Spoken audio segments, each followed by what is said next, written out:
Gold trusted gold buyers తాకట్టులో ఉన్న బంగారాన్ని విడిపించి ఈ రోజు ఉన్న మార్కెట్ ధరకే కొనబడును.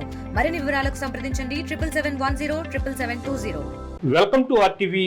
నేను మీ గయాజ్ని. Indian association of lawyers IAL Nellore జిల్లా ప్రధాన కార్యదర్శి బ్రహ్మం గారు ప్రస్తుతం మనతో ఉన్నారు. ఆయనతో మాట్లాడతాం. సార్ నమస్తే. నమస్తే సార్ చెప్పండి, అంటే ఆపరేషన్ కంగార్ విజయవంతం అయినట్టునేనా? ఆపరేషన్ కగార్ విజయవంతం అయింది అని చెప్పని అనుకోవడం లేదు. అది అమిత్ షా కావచ్చు, భారత ప్రధానమంత్రి మోదీ కావచ్చు, ఎవరైనా కావచ్చు, ఆపరేషన్ కగార్ అనే దానికి వాళ్ళు చెప్తుంది ఏంటంటే మావోయిస్టు ముక్త భారత్ అంటున్నారు. భారతదేశాన్ని మావోయిస్టుల నుంచి విముక్తి చేస్తాము. ఇక్కడ ఒక చిన్న విషయం మనం మాట్లాడుకోవాల్సి వస్తుంది. మావోయిస్టులు అంటే ఎవరు? వాళ్ళు ఏం చేస్తున్నారు? మరి మధ్య భారతంలో ఉన్నటువంటి అపారమైనటువంటి లక్షల కోట్ల ఖనిజ సంపదని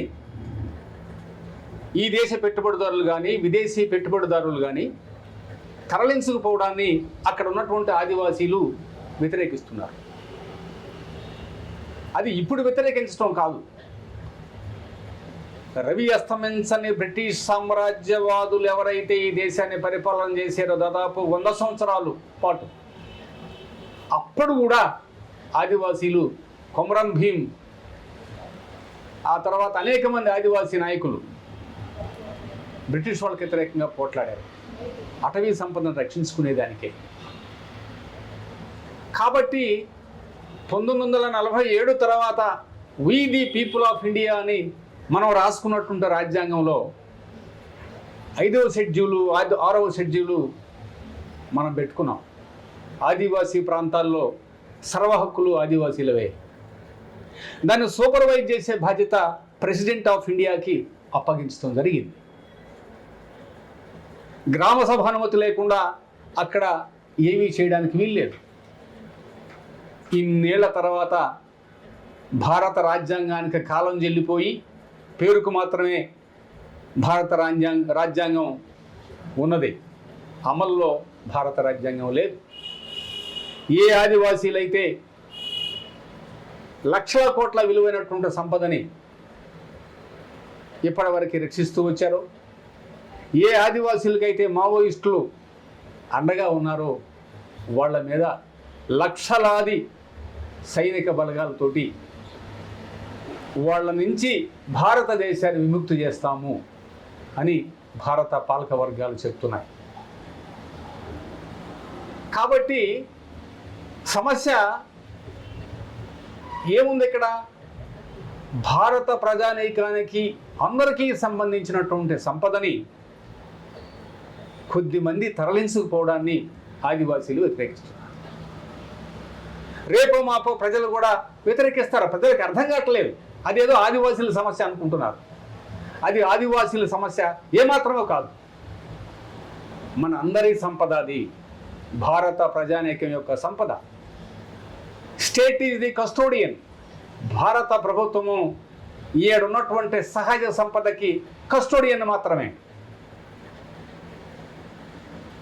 కానీ ప్రజలతో సంబంధం లేకుండా 5వ షెడ్యూల్ 6వ షెడ్యూల్లో మనం ఏమి రాసుకున్నామో భారత రాజ్యాంగంలో దాంతో సంబంధం లేకుండా ఇవాళ లక్షల కోట్ల విలువైన సంపదని దేశ విదేశీ పెట్టుబడిదారులకి కట్టబెట్టే ప్రయత్నం జరుగుతుంది.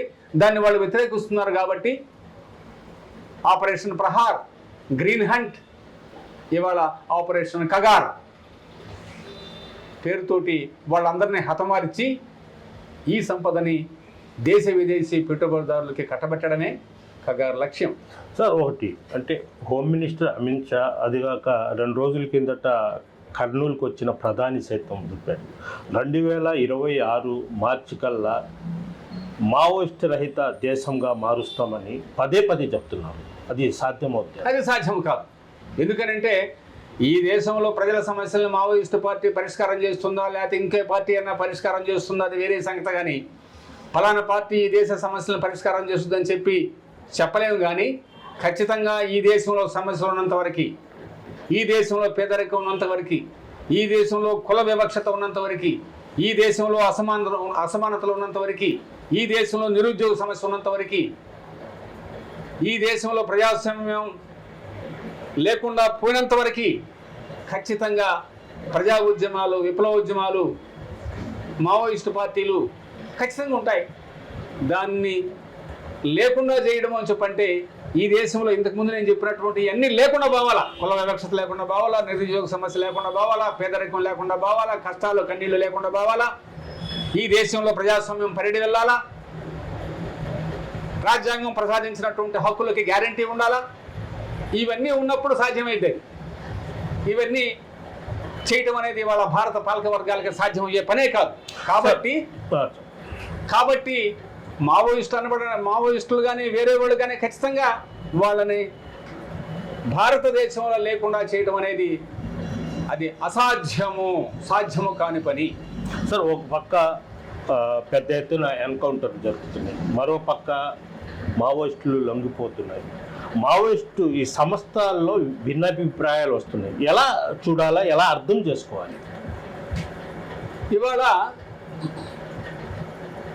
మధ్య భారతంలో మావోయిస్టులు ఉన్నారని చెప్పని, అక్కడ వాళ్ళ సైన్యం ఉందని, అక్కడ ప్రాథమిక రూపంలో కమ్యూనిస్టు సమాజం ఏర్పడింది అని అనేక మంది రచయితల పుస్తకాలు కూడా రాసి ఉన్నారు.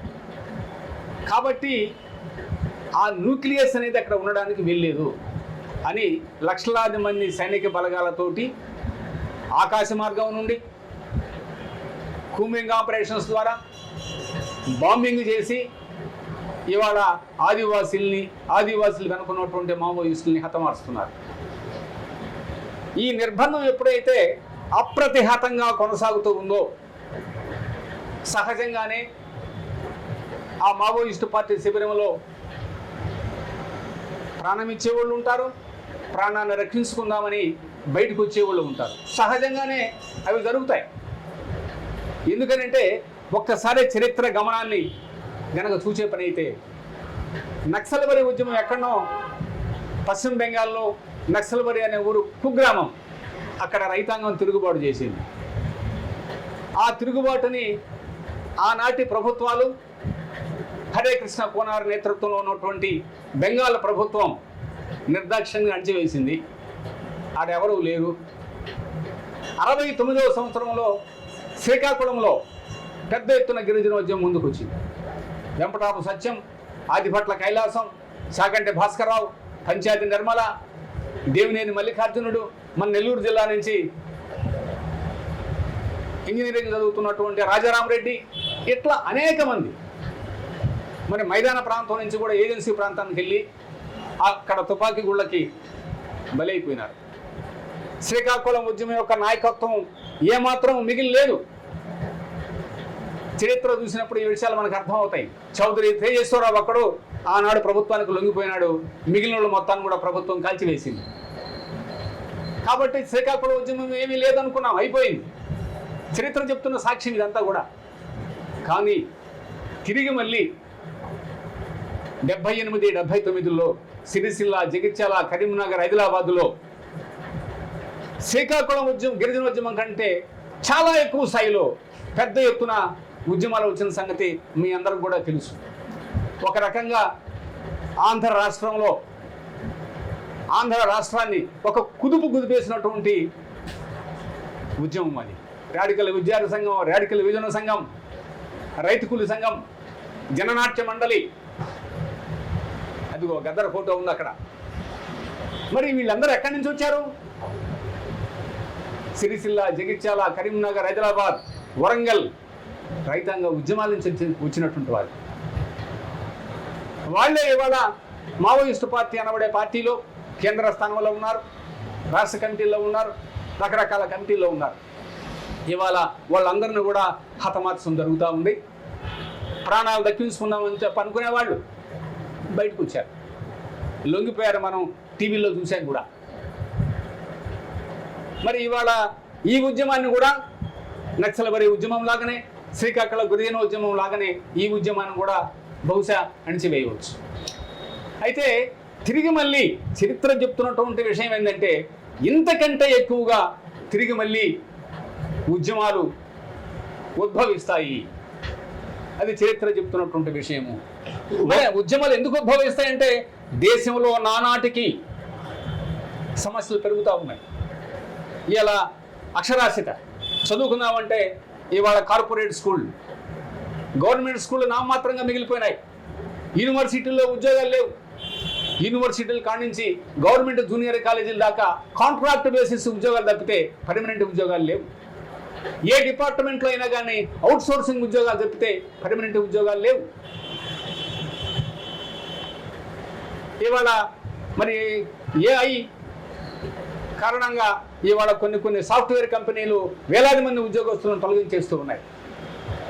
మరో పక్కన ఐఏఎస్లు ఐపీఎస్లు కూడా భవిష్యత్తులో ఆల్ ఇండియా సర్వీసెస్ కూడా మూలపడేటటువంటి అవకాశం ఉంది. లాటరల్ ఎంట్రీ పేరుతో తమకిష్టమైనటువంటి వాళ్ళని కార్పొరేట్లో పనిచేసేటటువంటి ఎగ్జిక్యూటివ్స్ని చేసుకొచ్చుకొని ఇవాళ క్యాబినెట్ కార్యదర్శులుగా నియమించుకుంటున్నారు. ఇప్పటికే చాలామందిని నియమించారు. బహుశా భవిష్యత్ భారతంలో ఆల్ ఇండియా సర్వీసులు కూడా రద్దు కావచ్చు. లేటరల్ ఎంట్రీ పేరుతో వాళ్ళని నియమించుకోవచ్చు. మరి దేశంలో సమస్యలు ఈ రకంగా ఇబ్బడి ముబ్బడిగా పెరిగిపోతూ ఉంటే, దేశంలో సంపద అంతా కూడా కొద్ది మంది వ్యక్తుల చేతుల్లో కేంద్రీకరించబడుతూ ఉంటే, మరి భారత సమాజంలో సంక్షోభం పెరుగుతున్నట్ట, నానాటికి సంక్షోభం తీవ్రతరం అవుతున్నట్ట.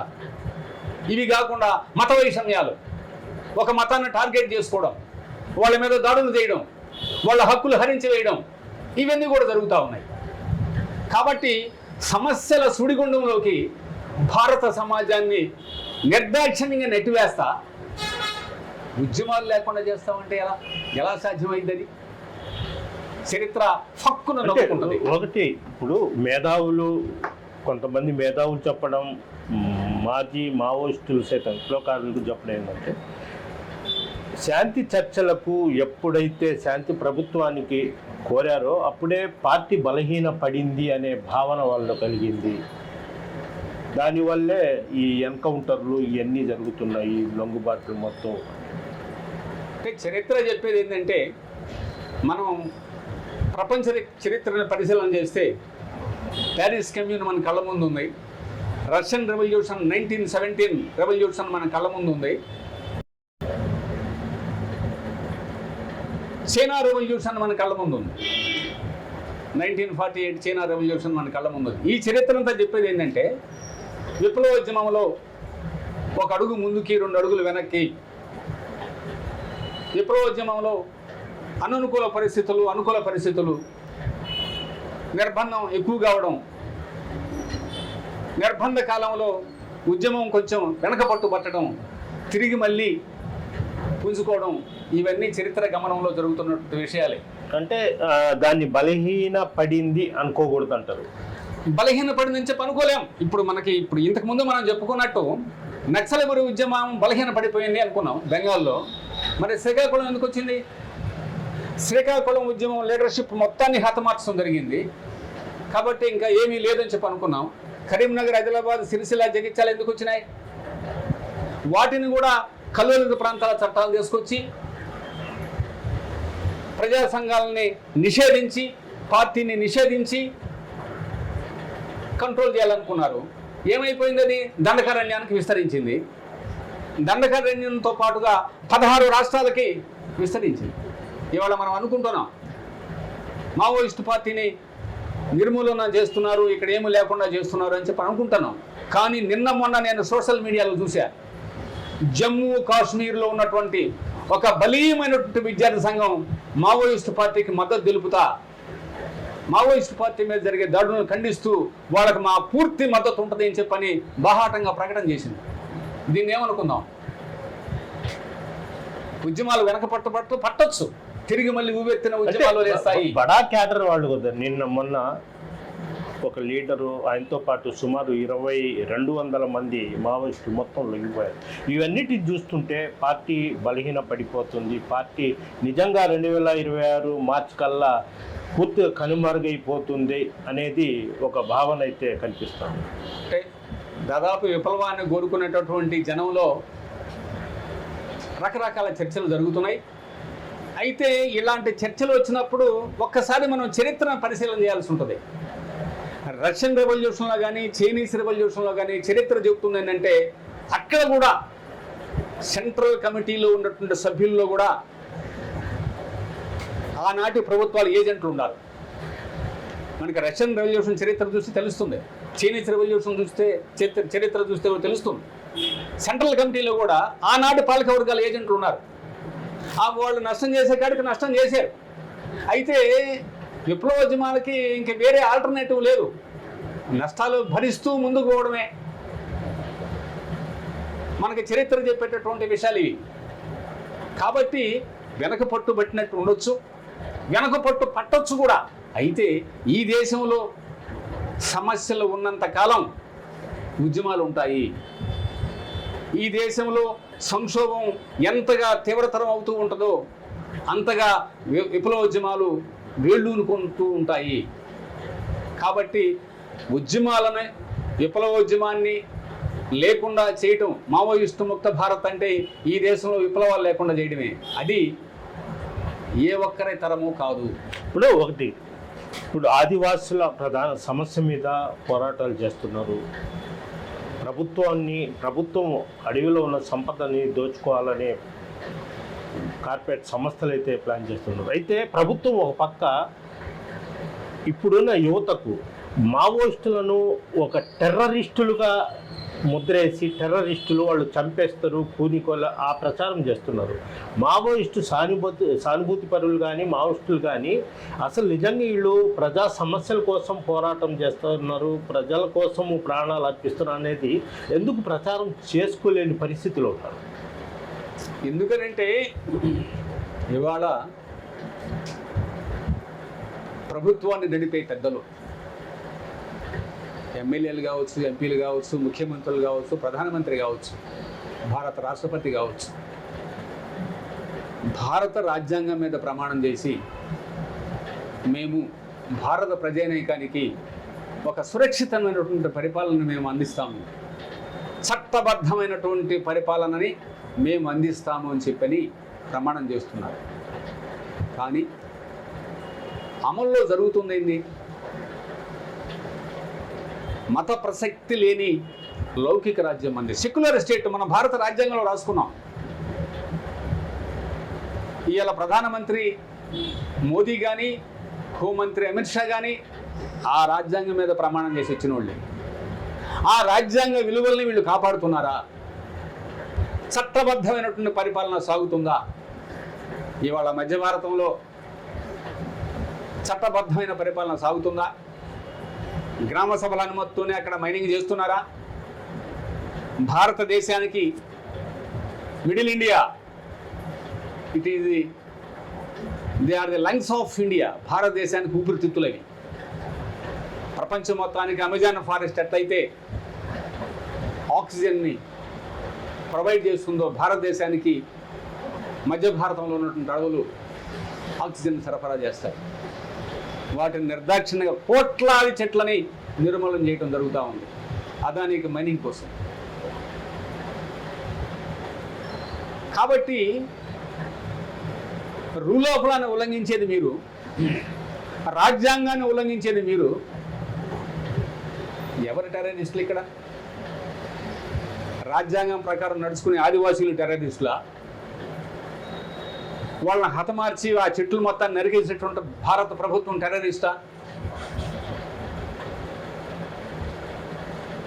ప్రభుత్వాలే తాము చేసుకున్న చట్టాలను ఉల్లంఘించి టెర్రరిస్టులుగా వ్యవహరిస్తూ దేశంలో టెర్రర్ని క్రియేట్ చేస్తూ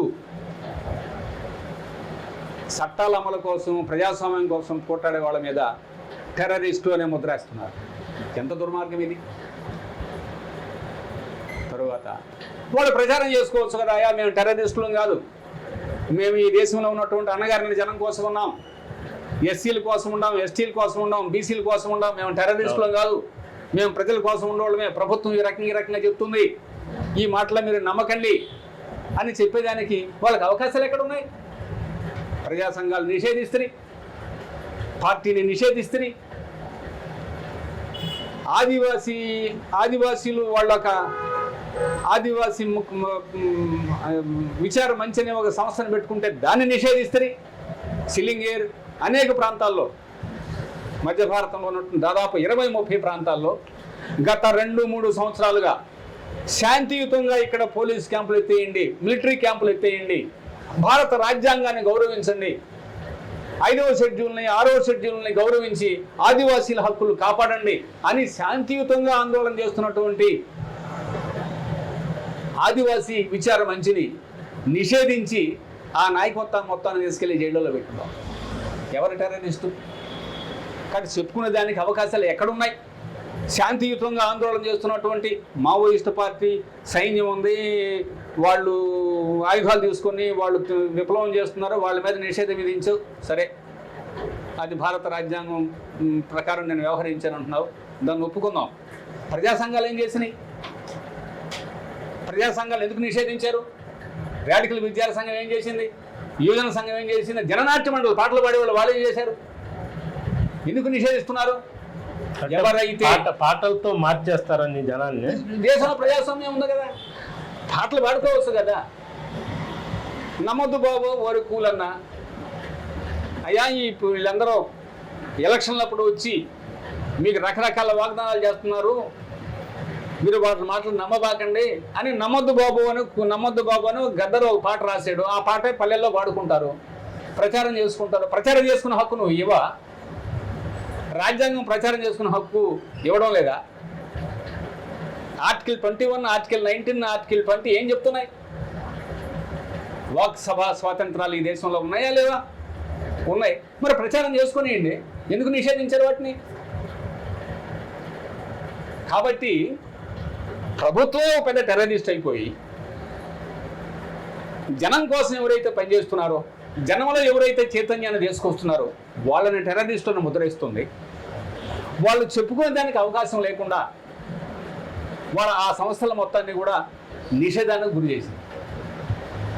అలాగే ఇటీవల కాలంలో న్యాయమూర్తి మీద కూడా దాడి చేసింది, దాన్ని ఎలా చూస్తాం? న్యాయమూర్తి మీద దాడి అంటే భారత రాజ్యాంగం మీద దాడి. ఆయన గవాయ్, భారత ప్రధాన న్యాయమూర్తి. ఆయన భారత ప్రధాన న్యాయమూర్తిగా పదవీ బాధ్యతలు స్వీకరించిన తర్వాత ఆయన పుట్టిన స్థలం ముంబైకి వెళ్ళారు. ఏ విధమైనటువంటి ప్రోటోకాల్స్ ప్రభుత్వాలు పాటించాల. మహారాష్ట్ర ప్రభుత్వం కానీ కేంద్ర ప్రభుత్వం కానీ ప్రోటోకాల్సే లేవు. ఆ రకంగా మొదటిసారి గవాయిని, భారత ప్రధాన న్యాయమూర్తిని అవమానించారు. అయితే అది మీడియాలో వచ్చింది కానీ జనం అందరికీ పెద్ద తెలియదు. ప్రింట్ మీడియాలో వచ్చింది, ఎలక్ట్రానిక్ మీడియాలో రాలేదు. ఆ తరువాత సాక్షాత్తు సుప్రీంకోర్టులోనే భారత ప్రధాన న్యాయమూర్తి మీద బూటు విసరడం జరిగింది ఒక న్యాయవాది. ఇది భారత రాజ్యాంగానికి జరిగినటువంటి తీరని అవమానం.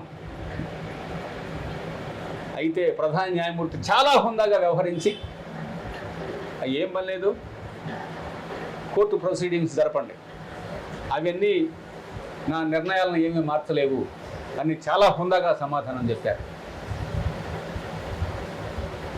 కారణం ఏంటి? ఎందుకు జరిగింది భారత ప్రధాన న్యాయమూర్తి మీద ఆ దాడి? ఎందుకంటే భారత ప్రధాన న్యాయమూర్తి బుద్ధిస్ట్, ఆయన హిందువు కాదు, బుద్ధిస్ట్. ఆయన తండ్రి బుద్ధిస్ట్. డాక్టర్ బిఆర్ అంబేద్కర్తో పాటు ఆయన తండ్రి బౌద్ధం తీసుకున్నాడు. తండ్రి నడిచిన బాటలోనే ఈయన కూడా, జస్టిస్ గవాయ్ కూడా బౌద్ధం తీసుకున్నాడు. ఓకే. కాబట్టి మతంలోకి దూరి, భారత సంస్కృతిలోకి దూరి ఇవాళ దేశంలో ఒక అరాచకాన్ని, టెర్రరిజాన్ని అధికారంలో ఉన్నటువంటి సంఘ పరివార్ ఇవన్నీ చేస్తుంది. కాబట్టి భారత ప్రధాన న్యాయమూర్తిని అవమానించాలనుకున్నారు పబ్లిక్గా. కాబట్టి బూటు విసరడం జరిగింది. కాబట్టి ఈ విషయం ఏం చెప్తుంది అంటే ఈ దేశంలో ఎస్సీలకి, ఎస్టీలకి, బీసీలకి, ఈ దేశంలో అణగారిన జనానికి, పీడిత జాతులకి ఎవరికి రక్షణ లేదు. కార్పొరేట్ల కోసం మేమున్నాం. కార్పొరేట్ల ప్రయోజనాలని మతం ముసుగులో, దేవుని ముసుగులో మేము రక్షిస్తామని చెప్పని ఓపెన్గా సంఘ పరివారు చెప్పడమే. అయితే ఇది ఎంతో కాలం దాగదు.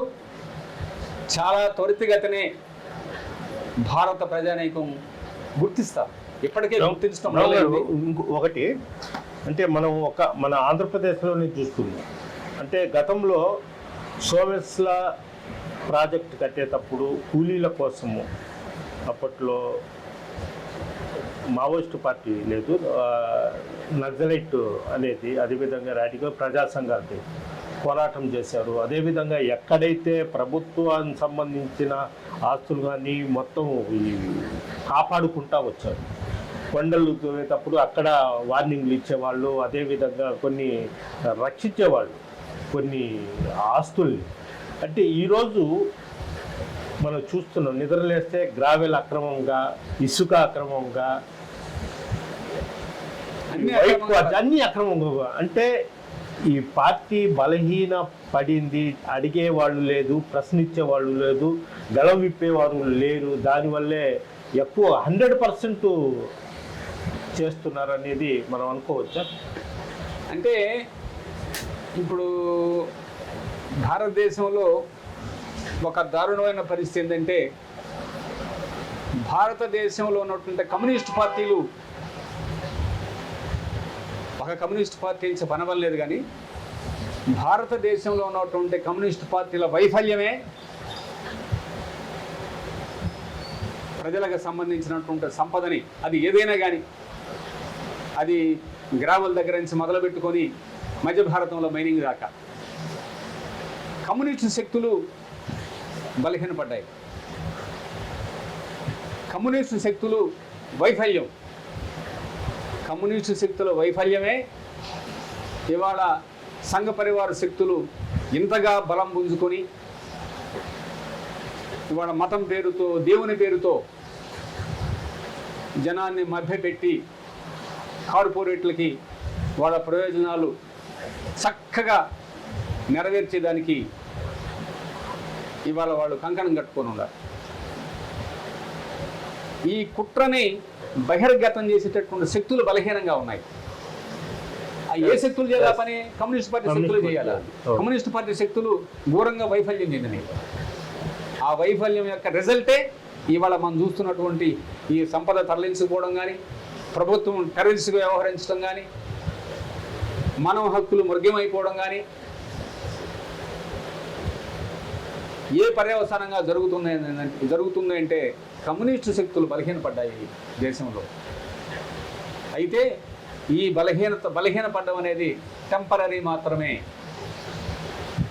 సంక్షోభం తీవ్రమయ్యే కొద్దీ ఇంకొక రూపంలో శక్తులు బలోపేతం అవుతాయి. ఇది చరిత్ర చెప్తున్నటువంటి సత్యము. Okay, thank you sir. ప్రధానంగా భారతదేశంలో కమ్యూనిస్టులు తాత్కాలికంగా బలహీనపడ్డారు అని అనుకోవచ్చు. దీనివల్లనే ఈ సంపదలు మొత్తము దోచుకొని వెళ్తున్నారు. అయితే ఎప్పటికైనా మావోయిస్టు పార్టీలు కానీ, అదేవిధంగా కమ్యూనిస్టు ఉద్యమాలు కానీ ఎవరు దాన్ని నిర్మూలించలేరు. అయితే మన హోంశాఖ మంత్రి అమిత్ షా 2026 మార్చి కల్లా మావోయిస్టు పార్టీ పూర్తిగా కనుమరుగైపోతుందని చెప్పడంలో అవాస్తవం. అది అసలు ఎలాంటి పరిస్థితిలో కూడా అది జరగదు, అసంభవం అని కూడా బ్రహ్మం గారు అయితే చెప్తున్నారు. వీడియో తెలిపి గయాదార్ టీవీ నెల్లూరు నుంచి. తెలుగులో న్యూస్ కి ఫాస్టెస్ట్ యాప్ ఇప్పుడు టోటలీ న్యూ అవతార్లో జస్ట్ 5 seconds లో కంప్లీట్ న్యూస్. సోషల్ మీడియాలో ట్రెండ్స్ కి one stop solution. Live TV app voice search option తో ఇప్పుడే డౌన్లోడ్ చేయండి లేదా అప్డేట్ అయిపోండి. యాప్ లింక్ డిస్క్రిప్షన్ లో ఉంది.